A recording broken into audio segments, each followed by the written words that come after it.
세상에는 수많은 도시가 있지만 한 곳을 놓고 수천 년 동안 끊임없이 갈등이 벌어지는 곳은 드물죠. 그런데 이 도시는 단순히 땅덩어리 하나 때문에 싸우는 게 아니라 세계의 거대한 종교가 서로 자신들의 성지라고 주장하면서 충돌해 왔습니다. 유대교, 기독교, 이슬람교라는 세계 3대 종교가 모두 이곳을 신성한 장소로 여기니까요.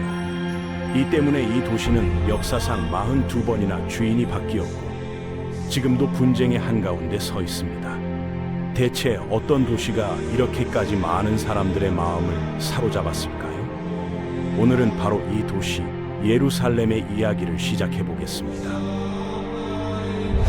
예루살렘이라는 이름을 듣기 훨씬 전부터 이곳엔 이미 사람들이 살고 있었습니다. 기원전 3000년 무렵이었는데 이 지역에는 기온샘이라는 물이 나오는 곳이 있었거든요. 사막 한가운데에서 물이 나온다는 건 엄청난 축복이었죠. 그래서 사람들이 이 샘 주변에 모여들기 시작했고 서서히 마을이 형성됐습니다. 지금으로부터 약 5000년 전의 일이니 상상이 잘 안 되시죠? 당시엔 이집트 왕국이 이 근처를 지배하고 있었는데 예루살렘은 그 경계 바깥쪽에 있었습니다. 기원전 2000년쯤 되자 이집트 사람들이 문서에 이 도시를 기록하기 시작했어요.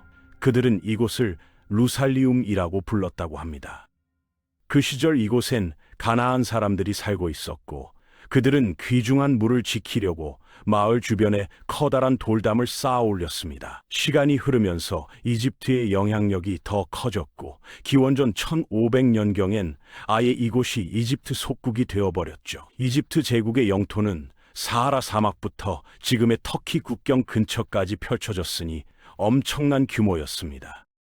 하지만 어떤 제국도 영원할 순 없는 법이죠. 기원전 12세기가 되자 이집트를 비롯한 동지 중해의 여러 문명들이 한꺼번에 무너지기 시작했습니다. 학자들은 이 시기를 청동기 붕괴 시대라고 부르는데 정말 급격한 변화가 일어났거든요. 큰 제국들이 쓰러지자 그 자리엔 작은 왕국들이 여기저기 생겨났어요. 그중 하나가 바로 이스라엘 왕국이었습니다. 가나안 족속의 일부였던 이스라엘 사람들은 기원전 1000년쯤에 다윗 왕의 지휘 아래 예루살렘을 차지했다고 전해집니다. 다윗 왕은 이곳을 자신의 수도로 삼았고 그의 아들 솔로몬이 왕위를 물려받았을 때 정말 큰 일이 벌어졌죠. 솔로몬은 도시 안에 거대한 신전을 지었는데 나중에 솔로몬 성전이라고 불리게 됩니다. 이 성전이 완성되면서 예루살렘은 단순한 도시를 넘어서 유대교의 중심지가 됐습니다. 당시 사람들에게 이곳은 그냥 도시가 아니라 신앙의 핵심이었던 셈이죠. 하지만 솔로몬이 죽은 뒤 100년도 안 돼서 왕국이 둘로 쪼개졌습니다. 북쪽은 이스라엘 왕국으로 남았고 남쪽은 유다 왕국이 되면서 예루살렘을 수도로 삼았어요. 그 후 약 4세기 동안 예루살렘은 유대 문화의 심장부로 발전했지만 강력한 이웃들의 공격을 자주 받았습니다. 이집트와 아시리아가 서로 이 지역의 주도권을 놓고 다투고 있었거든요. 예루살렘은 그 사이에서 계속 위협받는 처지였죠. 기원전 6세기에 접어들자 예루살렘에게 정말 중요한 순간이 찾아왔습니다. 아시리아 제국을 이어받은 바빌로니아 제국이 이 지역의 새로운 강자로 떠올랐거든요. 바빌로니아의 왕 네부카드네자르 2세는 영토를 넓히려고 기원전 597년에 예루살렘을 공격해서 점령했습니다. 도시를 차지하긴 했지만 그곳에 살던 유대인들이 가만히 있지 않았어요. 10년쯤 지나자 반란이 일어났고 왕은 다시 한번 예루살렘을 포위했죠. 기원전 587년 네부카드네자르는 이번엔 예루살렘을 철저히 파괴했습니다. 솔로몬이 지었던 그 위대한 성전마저 불태워버렸죠. 더 놀라운 건 그가 도시의 유대인들을 모두 바빌로니아 지역으로 강제로 끌고 갔다는 점입니다. 이른바 바빌론 유수라고 불리는 사건이었는데 유대인들에게는 정말 비극적인 순간이었죠. 예루살렘은 그렇게 40년 가까이 바빌로니아의 지배를 받았습니다. 그러다가 동쪽에서 새로운 제국이 등장했어요. 페르시아의 키루스 대왕이 이끄는 아케메네스 제국이 바빌로니아를 무너뜨린 겁니다. 키루스는 바빌론에 끌려갔던 유대인들에게 예루살렘으로 돌아가도 좋다고 허락했습니다. 심지어 성전을 다시 지어도 된다고 했죠. 이후 약 200년 동안 유대인들과 그 자손들이 조금씩 예루살렘으로 돌아왔지만 여전히 페르시아의 지배 아래 있었습니다. 기원전 332년 또 한 번 역사의 물결이 휘몰아쳤습니다. 알렉산더 대왕이 페르시아 제국을 무너뜨리면서 예루살렘도 그의 손에 들어갔거든요. 알렉산더는 엄청난 제국을 건설했지만 그의 통치는 오래가지 못했습니다. 기원전 323년에 그가 죽자 제국은 부하 장군들에게 나뉘어졌어요. 예루살렘은 처음엔 이집트의 프톨레마이오스 왕조가 차지했다가 수백 년간의 전쟁 끝에 기원전 198년에 셀레우쿠스 왕조로 넘어갔습니다. 알렉산더 시대부터 시작된 그리스 문화는 예루살렘에도 큰 영향을 미쳤어요. 많은 유대인들이 그리스식 생활 방식을 받아들이기 시작했죠. 하지만 전통적인 유대 관습에서 벗어나는 걸 못마땅하게 여기는 사람들도 있었습니다. 기원전 160년대에 접어들자 이런 불만이 폭발해서 반란으로 이어졌어요. 마카베오라는 유대인 집단이 주도한 이 반란은 성공을 거뒀고 기원전 164년에 예루살렘을 다시 찾아왔습니다. 그들은 성전에서 유대교 예배를 복원했는데 지금도 유대인들은 하누카 축제를 통해 이 사건을 기념한다고 합니다. 마카베오 반란 이후 예루살렘은 셀레우쿠스 제국 안에서 어느 정도 자치권을 가진 지역이 됐다가 나중엔 완전히 독립된 하스모니아 왕국의 중심지가 됐습니다. 이 독립왕국은 한 세기 넘게 지속됐지만 기원전 37년에 헤롯 대왕이 나타나면서 끝이 났죠. 헤롯은 예루살렘을 점령하고 로마 공화국의 속국 왕으로 군림했습니다. 그리고 30년도 안 돼서 로마는 예루살렘을 유대 속주의 일부로 완전히 흡수해버렸어요.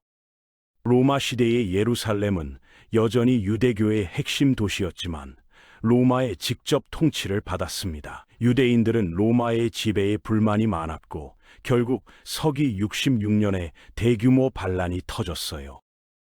로마는 이 반란을 진압하기 위해 군대를 보냈고 서기 70년에 예루살렘은 완전히 포위됐습니다. 로마 장군 티투스가 이끄는 군대는 도시를 함락시킨 뒤 두 번째 성전을 파괴했죠. 유대인들에게는 또 한 번의 재앙이었습니다. 성전의 서쪽 벽 일부만 남았는데 지금의 통곡의 벽이 바로 그겁니다. 그 후 60년쯤 지나서 유대인들이 다시 반란을 일으켰어요. 바르 코크바가 이끈 이 봉기는 3년간 이어졌지만 결국 실패했고 로마는 유대인들을 예루살렘에서 완전히 쫓아냈습니다. 도시 이름도 아예 바꿔버렸죠. 황제 하드리아누스는 이곳을 아일리아 카피톨리나라고 계명하고 유대인들의 출입을 금지했습니다. 예루살렘에 대한 유대인들의 접근이 공식적으로 차단된 순간이었죠. 4세기 들어 로마 제국에 엄청난 변화가 일어났습니다. 콘스탄티누스 대제가 기독교를 공인한 겁니다. 그의 어머니 헬레나는 예루살렘을 방문해서 예수가 십자가에 못 박혔다는 곳을 찾아냈다고 주장했어요. 그 자리에 성묘교회가 세워졌고 예루살렘은 기독교의 성지로 새롭게 주목받기 시작했습니다. 이제 이 도시는 유대교뿐 아니라 기독교에게도 특별한 의미를 갖게 됐죠. 비잔틴 제국 시절 예루살렘은 기독교 순례자들로 불렸습니다. 하지만 7세기 초반 페르시아 사산 왕조가 쳐들어와서 예루살렘을 점령했어요. 그들은 기독교 성지들을 파괴하고 성묘교회마저 손상시켰습니다. 비잔틴이 10년 뒤에 다시 도시를 되찾긴 했지만 그것도 잠시뿐이었죠. 638년 이슬람교를 믿는 아랍인들이 예루살렘을 정복했습니다. 칼리프 우마르가 이끈 이슬람 세력은 평화적으로 도시에 입성했고 기독교도와 유대교도들에게도 종교의 자유를 허락했어요. 이슬람 교도들은 예루살렘을 무함마드가 승천한 장소로 믿었기에 이곳을 메카와 메디나 다음으로 중요한 성지로 여겼습니다. 691년에는 템플 마운트 위에 황금빛 돔이 인상적인 바위의 돔 사원이 완성됐죠. 이제 예루살렘은 세 종교 모두의 성지가 됐습니다. 이슬람의 지배는 400년 넘게 이어졌지만 11세기 말에 유럽에서 큰 움직임이 일어났어요. 교황 우르바누스 2세가 예루살렘을 되찾기 위한 십자군 원정을 선포한 겁니다. 1099년 십자군은 피비린내 나는 전투 끝에 예루살렘을 점령했고 수많은 무슬림과 유대인을 학살했습니다. 십자군은 예루살렘 왕국을 세우고 88년간 지배했지만 1187년에 이슬람의 영웅 살라딘이 도시를 되찾았죠. 살라딘은 십자군과 달리 기독교도들을 관대하게 대했고 순례를 허락했습니다. 13세기 내내 기독교도와 이슬람 교도들은 예루살렘을 두고 계속 다퉜어요. 십자군은 여러 차례 더 원정을 시도했고 1229년부터 1244년까지 잠깐 도시를 되찾기도 했습니다. 하지만 291년에 마지막 십자군 국가마저 성지에서 쫓겨나면서 이슬람의 승리로 끝났죠. 맘루크 술탄국이 이 지역을 지배하게 됐고 예루살렘은 여전히 여러 종교의 순례자들을 받아들였지만 기독교도와 유대인 인구는 크게 줄어들었습니다. 맘루크의 지배는 300년쯤 계속됐다가 1516년에 오스만 제국이 예루살렘을 차지했습니다. 술레이만 대제 시절엔 도시의 성벽이 다시 지어졌고 여러 종교가 비교적 평화롭게 공존했어요. 회당, 교회, 모스크가 가까운 거리에 함께 서 있었죠. 오스만 통치 아래의 예루살렘은 대체로 조용했지만 시간이 지나면서 도시는 점점 중요성을 잃어갔습니다. 18세기에 접어들면서 경제적으로 침체됐고 예전의 영광은 사라졌어요. 19세기가 되자 예루살렘은 오스만 제국의 변방 도시로 전락했습니다. 인구는 겨우 8,000명 정도였고 유대인, 기독교도, 무슬림, 아르메니아 정교도들이 각자의 구역에서 살았죠. 무슬림들은 템플 마운트 근처 동북쪽에, 기독교도들은 성묘 교회 근처 서북쪽에, 유대인들은 서쪽 벽 근처 동남쪽에, 아르메니아인들은 시온문 근처 남서쪽에 모여 살았습니다. 각 공동체는 나름의 경계를 유지했지만 완전히 분리된 건 아니었어요. 오스만 제국이 약해지기 시작하자 유럽 열강들이 예루살렘에 관심을 보이기 시작했습니다. 여러 나라들이 새로운 교회와 영사관을 짓고 자기들의 영향력을 키우려고 했죠.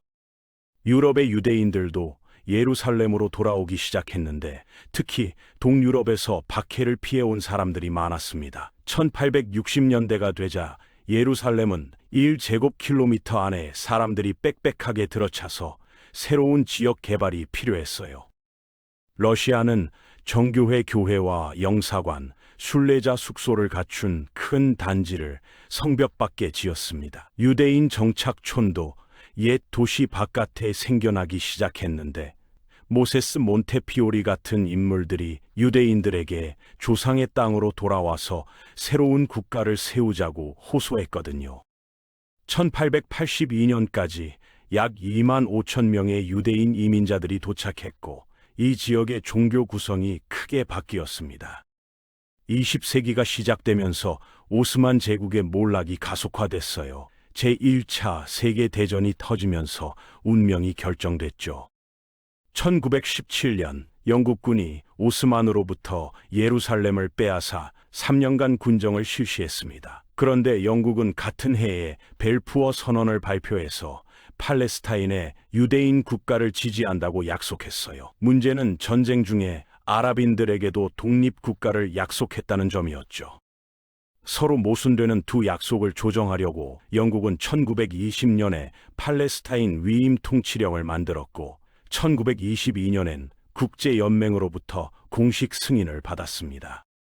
그 후 25년 동안 예루살렘의 인구는 5만 2천 명에서 16만 5천 명 이상으로 폭발적으로 늘어났어요. 대략 3분의 1이 아랍인이었고 대부분 무슬림이었으며 3분의 2는 전 세계에서 몰려온 유대인이었습니다. 아랍인과 유대인 사이의 관계는 급속도로 나빠졌고 1920년대에 여러 차례 폭동이 일어났죠.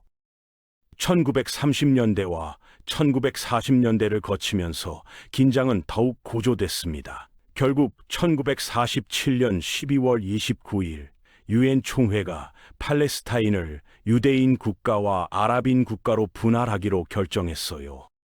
예루살렘은 종교적 갈등을 피하기 위해 국제관리구역으로 남겨두기로 했습니다. 하지만 이 결정은 오히려 더 큰 충돌을 불러왔죠. 팔레스타인에서 내전이 터졌고 예루살렘은 1947년 포위전의 주요 전장이 됐습니다. 1948년에 영국군이 철수하고 이스라엘 국가가 정식으로 선포되자 전투는 더욱 격렬해졌어요. 아랍 이스라엘 전쟁이라고 불리는 이 분쟁은 9개월간 이어졌고 결국 예루살렘은 둘로 나뉘었습니다. 서쪽 신시가지는 이스라엘이, 동쪽 구시가지를 포함한 지역은 요르단이 차지했죠. 이 분단은 유대인과 아랍인 사이의 긴장을 더욱 깊게 만들었고 20세기 내내 계속된 갈등의 씨앗이 됐습니다. 전 세계의 수많은 사람들이 평화적 해결책을 찾으려고 노력했지만 예루살렘과 중동 지역의 오랜 싸움은 아직도 끝나지 않았어요. 이 세계에서 가장 신성한 도시를 누가 지배할 것인가를 둘러싼 수세기의 투쟁은 오늘날까지도 모든 쪽에서 강렬한 주장을 불러일으키고 있습니다. 안타깝게도 이 갈등은 지금 이 순간에도 우리 눈앞에서 계속되고 있죠.